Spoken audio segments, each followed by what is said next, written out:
Hello, I'm Jamo. Welcome to Number 8 TV, down the New Zealand Area Schools changing room. The Area Schools, of course, being an initiative of the Rugby Foundation. And I've got Bob Telfer alongside me here, the coach of the team. And Bob, how'd it go today, mate? Well, it's a little not as well as what we expected, but given the fact that that team had been together for quite some time, they've played 6 games, I think it is. These boys have been together for 3 days or 2.5, so yeah, so it was a little bit disappointing from some factors, but they hung in there, and that's all part of the week. That's all part of the learning curve. It's come Saturday, they'll pick up and learn from that.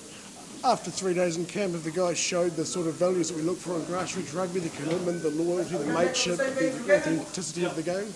Oh, they have, the whole week's about making not only the rugby better, but the people better. So, and they're pulling all that through together. The thing is that a lot of these kids go to schools where they haven't even got a rugby team, so, they lack a lot of coaching at the basics level. So to bring them together and put them in a week like this, it's just invaluable for them. Excellent. And one of the names, of course, we associate with New Zealand Area Schools is Tank. He sadly passed. What are your memories of Tank? You had a fair bit to do with him? Oh yeah, Tank and I go back a long time. Yeah, it's very sad to lose a man of his mana in New Zealand rugby. I don't know too many people in the game that has put the amount of time that Tank's put into the game at just about every level of it. And it's a very sad passing. He gets buried on Friday, and certainly the rugby in New Zealand's a lot lesser for his not being here. So Tank buried on Friday, and the boys got their final game this year on the Saturday against Thames Valley. Should give them plenty of fire in the valley to try and get up and dedicate that one.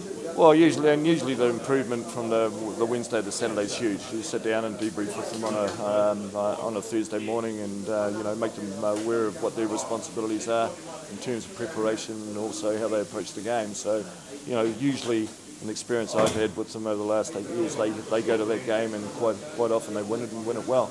So, that's all part of that stepping up process, and hopefully when they go back home to their areas, they can take a lot of those things back with them.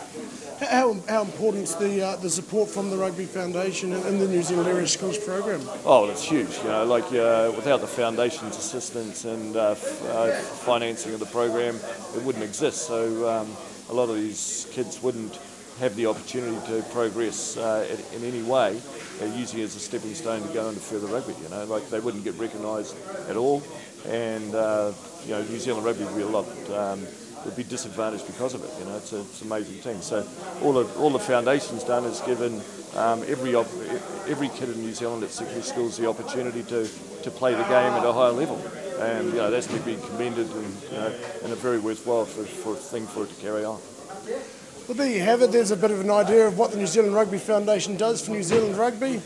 This is Jamo from Number 8 TV. We'll see you next time. Go to number8.co.nz.